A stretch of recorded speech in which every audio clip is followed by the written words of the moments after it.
नमस्कार। अथ पंचमं मंडलं त्रिंशत्तमस्य सूक्तस्य बभ्रुः आत्रेय ऋषिः इंद्र ऋञ्चयश्व देवता। अब पंचमं मंडल के 30वें सूक्त का प्रारंभ है। कवस्य वीरः को अपश्यत् इंद्रं सुखरथम् ईयमानं हरिभ्यां यो राया वज्री सुत सोमम इच्छन्त ओको गंता पुरुहूत ऊती। जो रक्षा के लिए बहुतों के द्वारा पुकारे जाने वाला तथा वज्र को धारण करने वाला इंद्र मधुर सोम रसों की इच्छा करता हुआ धनों से युक्त होकर संरक्षण के लिए जिसके गृह को जाता है वह वीर कौन है? अश्वों से युक्त और सुखदायक रथ पर बैठकर जाने वाले इंद्र को किसने देखा है? अवाच चक्षम पद्मस्य सस्वः उग्रम निधातुः अन्वायम इच्छन् अपृच्छम अन्यान उत ते म आहु इंद्रम नरो बुबुथाना अशेम। मैंने इस इंद्र के गुप्त तथा उग्र स्थान को देख लिया है। मैं देखने की इच्छा करने वाला सबको धारण करने वाले इंद्र के स्थान को प्राप्त हुआ। मैंने अन्य विद्वानों से भी पूछा, तब उन सब ने मुझसे कहा कि ज्ञानवान जन ही ऐश्वर्यों के दाता इंद्र को प्राप्त करते हैं। सत्य का बोध आत्मा के द्वारा ही किया जा सकता है। जिसका निवास स्थान हृदय है वहाँ तक पहुँचा तो जा सकता है, किंतु सभी सुखों से युक्त सत्य तत्व को बोधयुक्त जन ही पा सकता है।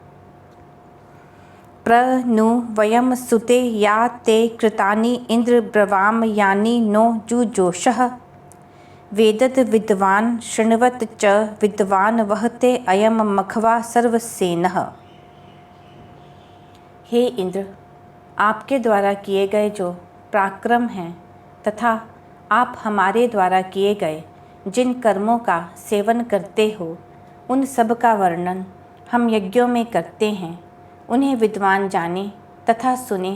समस्त सेनाओं से युक्त वह विद्वान ऐश्वर्यों का स्वामी उन्हें प्राप्त होता है। स्थिरं मनश्चक्रिषे जात इंद्र वेशित एको युद्ध ये भूयसः चित अश्मानं चित शवसा दिद्युतो विविदो गवाम उर्वम उस्त्रियाणाम। हे इंद्र, उत्पन्न होते ही आप अपने मन को स्थिर करते हो अथवा निश्चिंत करते हो तथा युद्ध में अकेले होते हुए भी बहुतों को वश में करते हो। अपने बल से मेघों को विदीर्ण करते हो और गौओं अथवा किरणों के समूह को प्राप्त होते हो। परो यत् त्वं परम आजनिष्ठाः परावती श्रुतयं नाम बिभ्रत अतः चद इंद्रात् अभयंत देवा विश्वा अपो अजयत दास पत्नी। जो उत्तमों में उत्तम आप दूर देश में प्रसिद्ध यश को धारण करने वाले उत्पन्न हुए हो, इससे समस्त देवगण आपसे भयभीत नहीं होते, क्योंकि आप मेघों के द्वारा रोके गए जलों को जीतने वाले हो। तुभ्य तेते मरुतः सुशेवा अर्चन्त्य अर्कं सुन्वत्य अंधः अहिम ओहानम अप आश्रयानम प्रमायाभिः मायिनं सक्षत इंद्रः। उत्तम सेवा करने योग्य वे मरुत आपके लिए ही स्तोत्रों द्वारा अर्चन करते हैं, मधुर रसों को उत्पन्न करते हैं। इंद्र अपनी बुद्धियों से त्याग करने योग्य जलों को सब ओर से घेर कर शयन करने वाले तथा निकृष्ट बुद्धि वाले अहि रूपी दुष्ट का नाश करते हैं।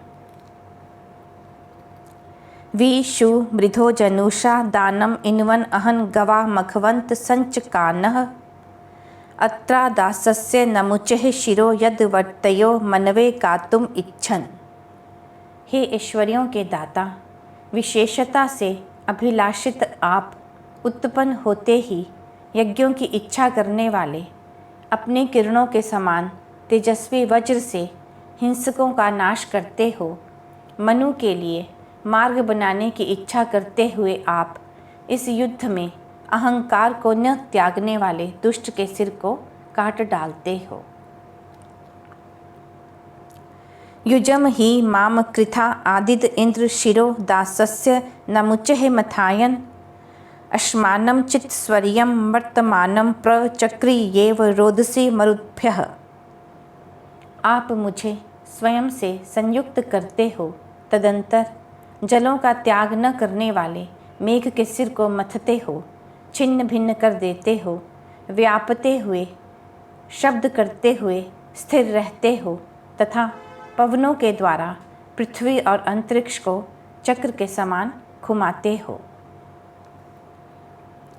स्त्रियो ही दास आयुधानि चक्रे किम मां करन अबला अस्य सेनाः अंतः अख्यत उभे अस्य धेने अथोप प्रैथ्यु युद्धये दस्युम इंद्रः। सेवक के सदृश मेघ अपनी घटाओं को तलवार के सदृश करता है, किंतु इसकी बल से रहित सेना मेरा क्या करेगी। मध्य में प्रकट होते हुए मेघ की मंद और तीव्र दोनों प्रकार की वाणियाँ वर्तमान रहती हैं। तदंतर मनोहर धनों का दाता दुष्ट को अपने नियंत्रण में कर लेता है। अंतःकरण में चंचल चित्त की उत्पन्न हुई मंद एवं तीव्र दोनों प्रकार की भावनाएं ठहरती हैं, किंतु परम सुख का बोध कराने वाली आत्मा इन सब को नियंत्रित करती हुई परम पद को प्राप्त करती है। समत्र गावो अभितो अन्वंत इहेह वत्सई वियुता यदासन समता इंद्रो असृजत अस्य शाकई यदीम सो मासह सुषुता अमंदन। जब सूर्य की किरणें मेघों द्वारा आच्छादित होने पर उसी प्रकार छिन्न भिन्न हो जाती हैं, जिस प्रकार गायें अपने बछड़ों से विमुक्त होने पर इधर उधर रंभाती हुई चारों ओर शब्द करती हैं। जब निचोड़े गए सोमरसों ने इस इंद्र को आनंदित किया, तब इंद्र ने अपने सामर्थ्यों से इन मेघों से ढपी हुई किरणों को संयुक्त किया। यदीम सोमा बभ्रू धूता अमंदन अरोर विद पृष्भः साधनेषु पुरंद्रः पपिवान इंद्रो अस्य पुनर्गवाम अददाद उस्त्रियाणाम। जब बभ्रू ऋषि के द्वारा निचोड़े गए सोमरसों ने इस इंद्र को आनंदित किया, तब बलिष्ठ इंद्र ने युद्ध में भयंकर गर्जना की।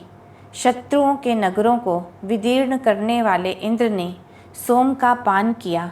पुनः इन मधुर रसों को उत्पन्न करने वाले के लिए दुधारू गायों को एवं किरणों के समान तेज को दिया। भद्रम इदम रुष्मा अग्ने अक्रन गवान चत्वारि ददतः सहस्रा ऋणचयस्य प्रयता मघानि प्रत्यग्र भीष्म नृतमस्य नृणाम। हे अग्नि, 4 सहस्त्र गायों अथवा किरणों को देते हुए अर्थात सहस्त्रों तेजों को देने वाले आप हिंसा करने वालों को दूर कर इन कल्याणकारी कार्यों को करने वाले हो। मनुष्यों में उत्तम मनुष्य ऋणों से मुक्त करने वाले के द्वारा दिए गए ऐश्वर्यों को हम प्रतीति से ग्रहण करते हैं। सुपेशसम माव सृजन्ते अस्तम गवाम सहस्रैरुष्मासो अग्ने तीव्रा इंद्रम अममंदुः सुतासो अक्तो व्यष्टौ परितक्मयायाः। हे अग्नि, दुष्टों का नाश करने वाले तेजस्वी मनुष्यों ने सहस्त्रों गायों अथवा सहस्त्रों किरणों से युक्त उत्तम स्वरूप वाले घर को मुझे प्रदान किया। तब अंधकारमय रात्रि की समाप्ति पर उषा काल के प्रकट होने पर हमारे द्वारा निचोड़े गए तीव्र मधुर सोमरसों को इंद्र से आनंदित करते हैं। औच्छत्सा रात्रि प्रतक्मया यान ऋणचये राजनिरुष्मा नाम अत्यो न वाची रघुः अज्यमानो बभ्रुः चत्वार्यः असनत सहस्रा। तेजस्वी मनुष्यों के राजा जो ऋणों का निवारण करते हैं, उसके गृह में प्रविष्ट होने पर अंधकारमय रात्रि समाप्त हो जाती है।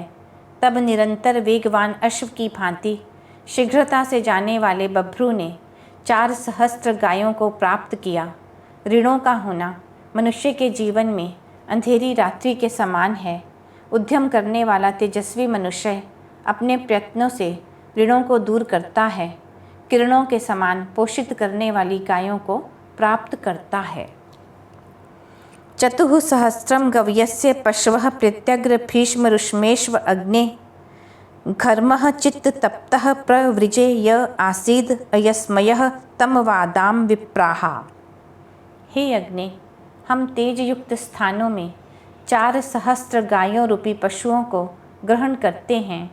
प्रताप युक्त तथा ताप युक्त स्वर्ण के समान कांति युक्त पात्र को भी हे ज्ञानियों हम यज्ञ में प्राप्त करते हैं। यह पंचम मंडल में 30वां सूक्त समाप्त हुआ।